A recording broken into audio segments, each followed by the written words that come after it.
என்ன பாச்சு? ஏதோ அடைக்க மாட்டேங்குது, பாக்கணும்.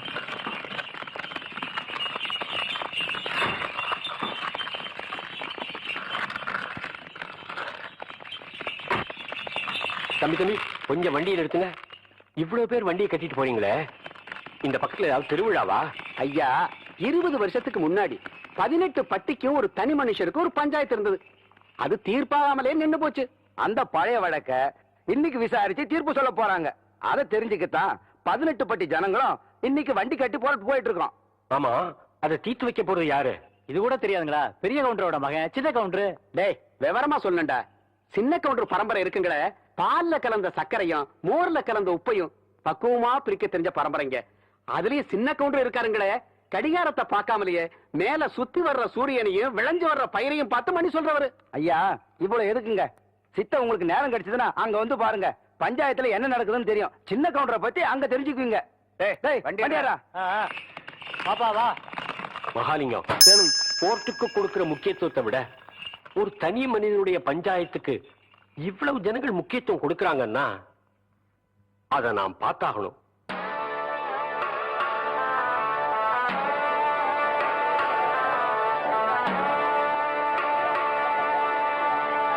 பதினஞ்சு வருஷமா இருண்டு கிடந்த இந்த 18 பட்டி கிராமத்துக்கும் இன்னைக்கு தான் விடுவி காலம் வரப்போகுது. பாருங்க கூட்டத்தை. ஆமாமா, சின்ன கவுண்டர் வராருன்னா சாதாரண விஷயங்களா? ஐயா, 18 பட்டி கிராமம் கூடி கிடக்குதுன்னா சூடு சொரணை இல்லாம இல்ல, எதையும் நல்லபடி பேசி தீர்த்துக்கலாம்னுதா. ஆமா ஆமா, என்னைக்கு சக்கர கவுண்டர் தான் அப்பாட்டிக்கு மரியாதை கொடுக்கல கோயில் எடுத்து பூட்டினாரோ அன்னைக்கே வெட்டு குத்துனா ஆயிருக்கும்ல. எவன்டாவ வெட்டு குத்து பத்தி பேசுறவன்? எதிரில நின்னு பேச யோகியதை இல்லாதவங்க எல்லாம் இப்ப எதிர்த்து பேச ஆரம்பிச்சிட்டீங்களா? அதான் மச்சான் அப்பவே சொன்னேன், இவங்க பஞ்சாயத்துல நமக்கு வேணா கோர்ட்டுக்கு போலாம்னு. நம்ம 18 பட்டிக்கும் கோர்ட்டு இந்த ஆலமரத்தடி பஞ்சாயத்து தான். இங்க கொடுக்கிற தீர்ப்பை மீறி எவனும் இது வரைக்கும் எந்த கோர்ட்டுக்கும் போனதில்லை. ஏன் சின்ன கவுண்டர் வந்துட்டாருங்க. சின்ன கவுண்டர் வராரு. ஐயா வராரு.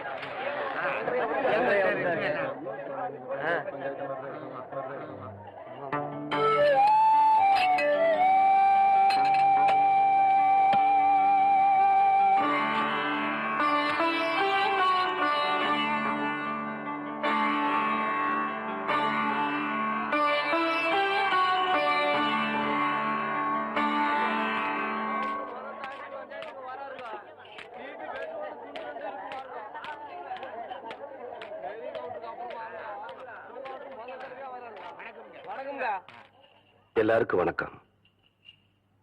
தலைமுறை தலைமுறையா நீங்க எங்க குடும்பத்துக்கு கொடுத்துக்கிட்டு வந்த கௌரவத்தை இப்ப எனக்கும் கொடுத்திருக்கீங்க. 18 பட்டி ஜனங்களை என் மேல வச்சிருக்கிற மரியாதையும் நம்பிக்கையும் காப்பாத்துவேன். நீதி நேர்ம தர்மம் தவறாம தீர்ப்பு சொல்லுவேன்னு நான் பிறந்த மண்ணு மேல சத்தியமா சொல்றேன்.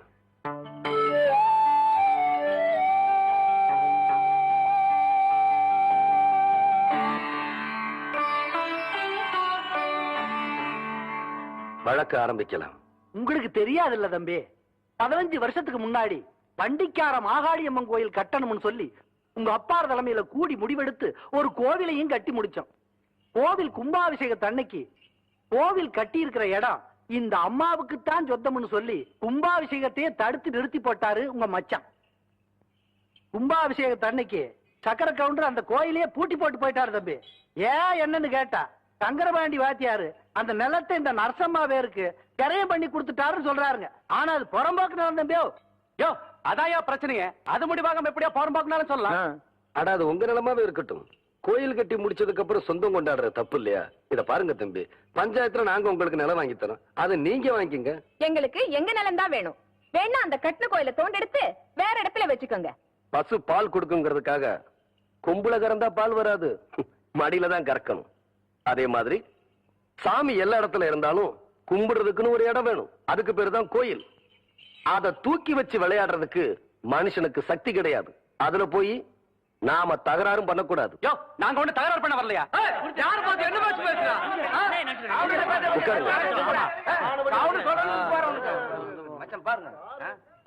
ஊருக்கு சொந்தமான நிலத்தை உங்க நிலம்னு சொல்றீங்க, அதுக்கு ஏதாச்சும் ஆதாரம் இருக்குதா?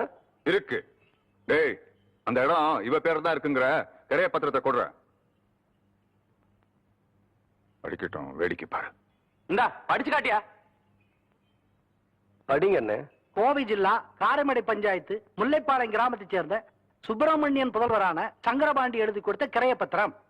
மேற்படி பஞ்சாயத்தில் கிழக்கே வல்லமலை அடிவாரத்திலிருந்து தெற்கே தேவிப்பட்டணம் ஏரிக்கரையை சுற்றி வடக்கே சேத்துமடை ஜமீன் தோட்டம் எல்லை வரை உள்ள 5 வேலி நிலத்தை கோவில்பாளையம் சுந்தரி அம்மாளுக்கு ரூபாய் 20,000 ரொக்கத்துக்கு விற்ற வகையில் முழு தொகையும் ரொக்கமாகவே பெற்றுக் கொண்டேன்.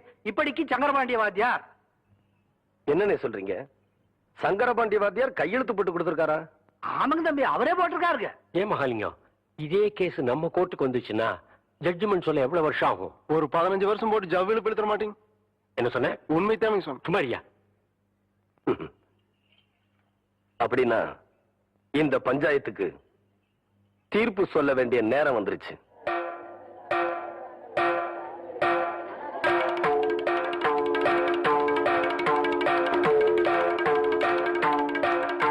ஆயிரத்தி 1936 வருஷம் சங்கரபாண்டி வாத்தியார் இறந்துட்டாருன்னு உங்க எல்லாருக்கும் தெரியும்.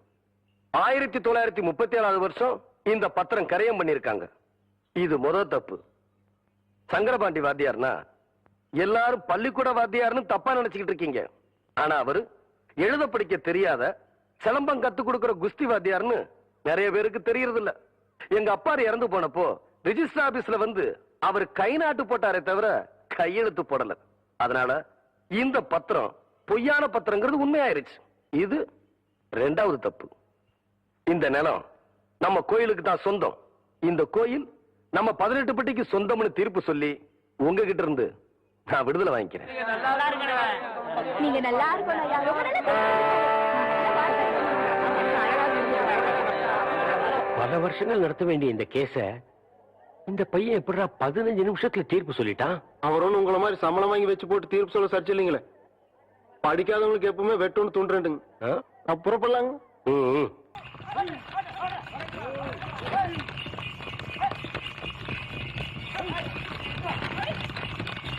என்னடா இது வண்டிகள வேகமா வருது? ஆமாங்க, பூச்சி வண்டியாட்டம் தெரியுதுங்க.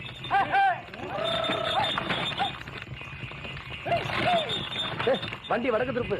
சரி.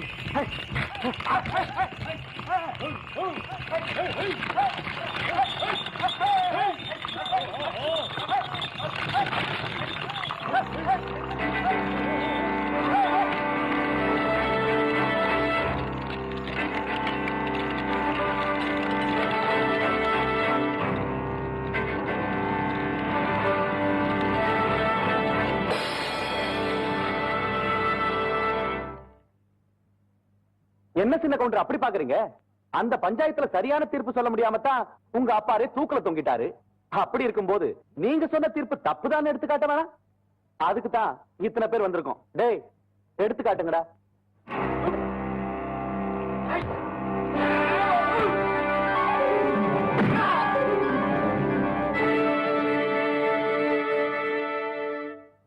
ஈசா, இந்த துண்டு மண்ணுல விழுந்தா ஆத்தா மனசு ஒத்துக்காதுல்ல. சரிங்க. பத்திரமா கொண்டு போய் உள்ள வை. ஆகட்டும். இந்த துண்டை இடுப்புல கட்டினா கோயிலுக்கு போறேன்னு அர்த்தம். இந்த துண்டை தோல்ல போட்டேன்னா தீர்ப்பு சொல்ல போறேன்னு அர்த்தம்.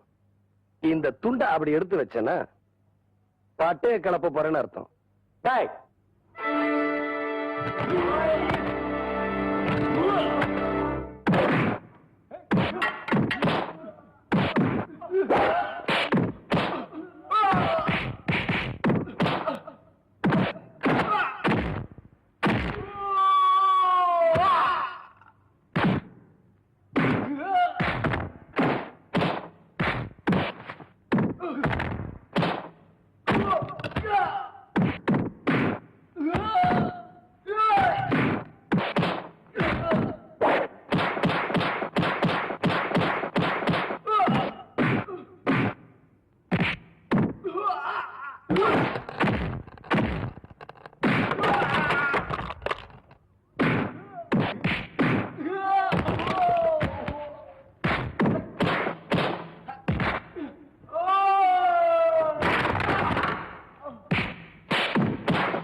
ஈசா நல்லா சுத்தி பாரு, அடுக்களுக்கு இருந்துற போது ஆத்தா பார்த்தா திட்டி போடும். ஆஹா, சுத்தமா வெளுத்து கட்டணமா இருக்குது போங்க. நாத்து முடி சேத்து முடி நல்லழகன் போட்ட முடி 3 முடிச்சடியோ போட்டவர் போனதெங்கே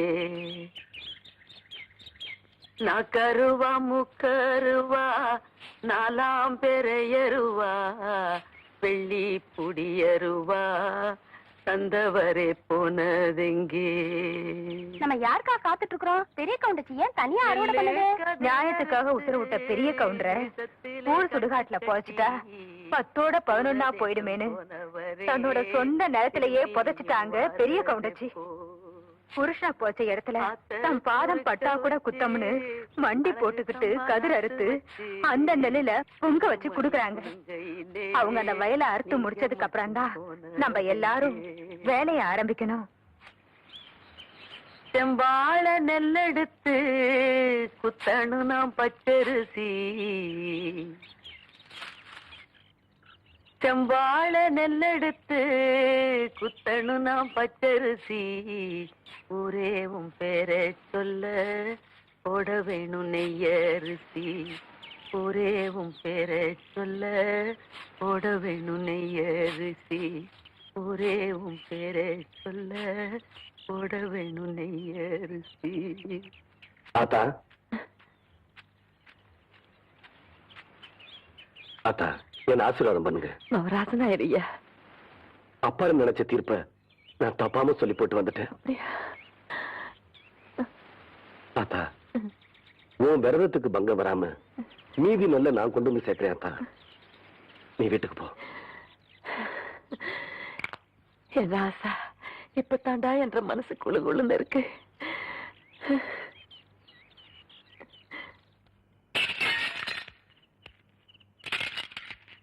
வட்டம் கட்டி அடிச்சிட்டு வரேன்னு வண்டியை கட்டிட்டு போனியே, இப்ப முட்டி பேந்து போய் வந்து நிக்கிற.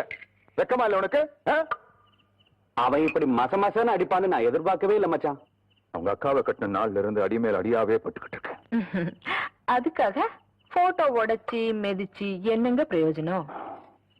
யார எங்கே எப்படி முடிக்கிறதுன்னு இந்த சக்கரை கவுண்டருக்கு தெரியாதா என்ன? அதான்க்கா மச்சான் கோடு போட்டு காட்டினார்னா நாம 2 பேரும் சேர்ந்து ரோடே போட்ட மாட்டோம். அதான் அவன் கையில போட்டுக்கிறானு. அவன் உடம்பு இரும்புடா, எத்தனை ஆள் வச்சாலும் அவனை அடிக்க முடியாது. ஆனா அவன் மனசு பூ மாதிரி, அதை எப்படி கத்துக்கிறதுன்னு தான் நான் யோசனை பண்ணிட்டு இருக்கேன். உங்களுக்கு தெரியாதா என்ன? அப்போ நான் நர்ஸா இருந்தப்போ என் பார்வை உங்க மேல பட்டதும் கொஞ்சம் நெஞ்சம் மூச்சு விட்டுட்டு இருந்த உங்க பொஞ்சாதிய எனக்காக கொண்டவராச்சே நீங்க. பழைய கதையெல்லாம் கலர்ற மச்சான் பழசோ புதுசோ இப்ப அடிபட்டு வந்து நிக்கிறது நானு. இதுக்கு என்ன பண்றது? டேய் நீ போடா. உங்க மச்சானுக்கு மனசுல அடிபட்டு இருக்கு. அதுக்கு என்ன மருந்து போடணும்னு எனக்கு மட்டும்தான் தெரியும்.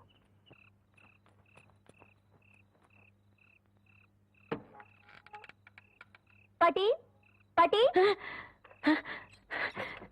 யாரது?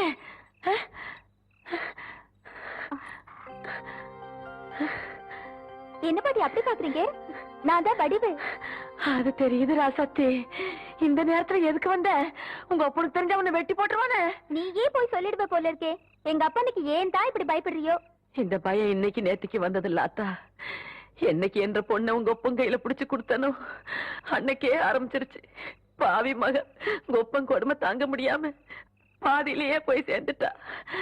உனக்கு ஒரு நல்லது நடக்கிற வரைக்கும் இப்படித்தான் என்ற நெஞ்சு பயத்துல திக்கு திக்குன்னு கிடந்து அடிச்சுக்கும். அது சரி பாட்டி, எங்க மாமா இங்க உடனே பாக்கணும். அங்க வார ஆறு வாரதுன்னு. மாமா மாமா நீங்க பஞ்சாயத்துல சரியா தீர்ப்பு சொல்லணும்னு உச்சிமலை பிள்ளையாருக்கு பூஜை பண்ணிட்டு வந்தேன். அதான் இது. ஐயோ, எங்க அப்பனுக்கு தெரிஞ்சா எனக்கு கொன்னே போட்டுருவாரு. வரேன் பாட்டி, வரேன் மாமா. இந்தம்மா நீ தனியா போற இந்த இது செய்யறது எல்லாம் பார்த்தா கொக்கால பாக்குற மாதிரியே இருக்குதுய்யா. வளர்றது வேற இடமா இருந்தாலும் ஓடுறது நம்ம ரத்தம் ஆத்தா. உங்களுக்கு நான் என்ன குறை வச்சேன்? சாப்பிடுறதுக்கு சாப்பாடு கொடுக்கலையா? தங்கறதுக்கு இடம் கொடுக்கலையா? நீங்க சந்தோஷமா இருக்கிறதுக்கு நான் இடைஞ்சலா இருந்தனா? ஏன் 25 வருஷம் சர்வீஸ்ல இப்படி ஒரு காரியம் நடந்ததே இல்ல. 3 வருஷம் கூலி கொடுக்கலங்கிறதுக்காக மூணு வீட்டுக்காரர் பொண்டாட்டி சேலை தின்றுருக்கீங்க. சரி, அதுக்காவது ஏதாவது காரணம் சொல்லலாம். அந்த அம்மா உள்பாவாடை போய் தின்றுருக்கீங்களே, உங்களுக்கு வெக்கமா இல்ல? இதுக்கு நான் என்னடா பதில் சொல்லுவேன்? நீங்களே வாய் திறந்து பதில் சொல்லுங்க. நீங்க எனக்கு ஒரு பதில் சொல்லுங்க. பாரு, இங்க ஒரு கழுத்தை குத்த வச்சு உட்காந்துட்டு வாயை கிண்டது. முதல்ல நான் கேக்குறது பதில் சொல்லுங்க. என்றா வாங்கண்ணே. அட என்றா? வாங்க. அது எனக்கு என்ன கூப்பிட்ட? அண்ணே, ஒரு சின்ன சந்தேகம். அது என்றா அழிச்சு வாயா? தண்ணி எப்படி உண்டாகுது? அது மாறதுல உண்டாகுது. வானத்துல இருந்து எங்க வருது? மலை மேல வருது. மலையில இருந்து எங்க வருது? பள்ளத்துக்கு வருது. பள்ளத்துல இருந்து எங்க போகுது? ஆத்துக்கு போகுது. ஆத்துல இருந்து எங்க போகுது? கடலுக்கு போகுது. கடலுக்கு போகுதுல. இத குடிங்க. இன்னைக்கு இதுல இதே தண்ணி தானே கடலுக்கு போகுது. அது என்ன உப்பு கறிக்கு? அகத்திய முனிவர் தீர்த்தம் கொடுத்த மாதிரி கொடுத்துட்டு அலும்பா நீ பண்ற. ஆள விடுறா. பதில் சொல்லி போனே. நான் பதில் சொல்ல முடியாது. கடல் தண்ணியா உப்பு கறிக்கினா? நான் பதில் சொல்ல முடியாது. சொல்லிட்டு போனேன். நான் பதில் சொல்ல கடல் தண்ணியா உப்பு கறிக்கினா? இங்க இருந்து போக முடியாது. பதில் சொல்லிட்டு போனேன். சொல்லியா? ஐயோ, இந்த ஆறு கடலுக்கு தான் போகுது. கடலுக்குள்ள கொப்ப நண்டு வறுத்து தின்னுட்டு இருப்பான். அவன்கிட்ட கேடு பதில் சொல்லுவான். பதில் சொல்லுங்க. 4 வீடு வாங்கி திங்கிற நாய்க்கு பழமே பாரு, பேச்ச பாரு, கடல் தண்ணியா உப்பு கறிக்கினா? சொல்ல பாரு, ஏகத்தாளத்தை பாரு, காப்பாத்துக்க. லோலாய்த்தனத்தை பாரு. பாந்தனா கூறு கிளட்டி மிதிச்சு போடுவேன். ஏப்பா தவசி, இன்னும் எத்தனை நாளைக்கு தான் எம்பட கால் மாட்டிலேயே உட்கார்ந்துருக்க போற? நஞ்சப்பளியம்பட்டி காளிங்கராய் கவுண்டர் பேத்தி சமைஞ்சு சம்பந்தத்துக்கு காத்துக்கிட்டு இருக்குதாமா.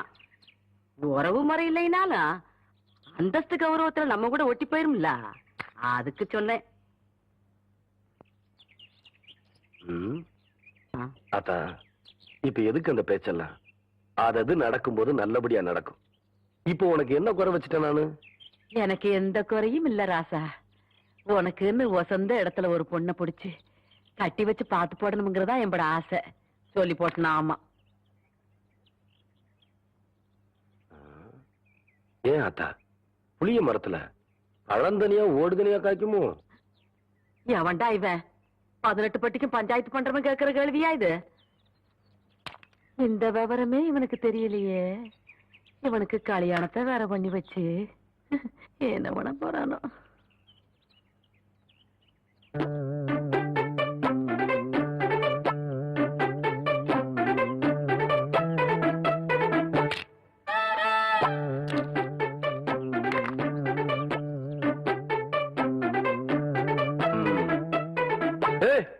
யாருக்குள்ள அது மரத்து மேல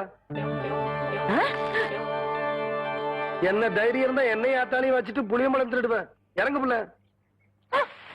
பாட்டி, ஆடு மேய்க்கிற கழுதை ஆணவம் பிடிச்ச சிரிக்கி திருட்டு வேலையா பண்ற? என்றா பாத்துக்கிட்டு நிக்கிற? புடுறாவல புடி புடி. நில்லு புள்ள. ஏண்டி, கண்ட தோட்டத்துல களவாணி சிரிக்கலாம் எம்மட பையன் பஞ்சாயத்துல என்ன தண்டனைன்னு தெரியுமா இவனுக்கு? இன்னொரு தரம் களவாணின்னு சொன்னா எனக்கு கோவம் வந்துராமா.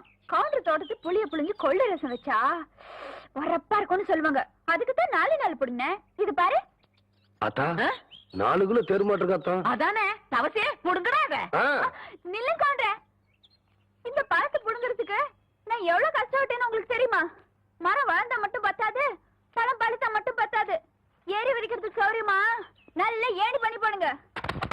கோழி, உன் நாளைக்கு பாத்துக்கிறேன். அடியே, என் வாசங்கட்ட பெருங்காயம், வால்பாறை வெங்காயம் யாருக்கிட்ட காட்டுற லொல்லு பண்ணாட்டலாம்.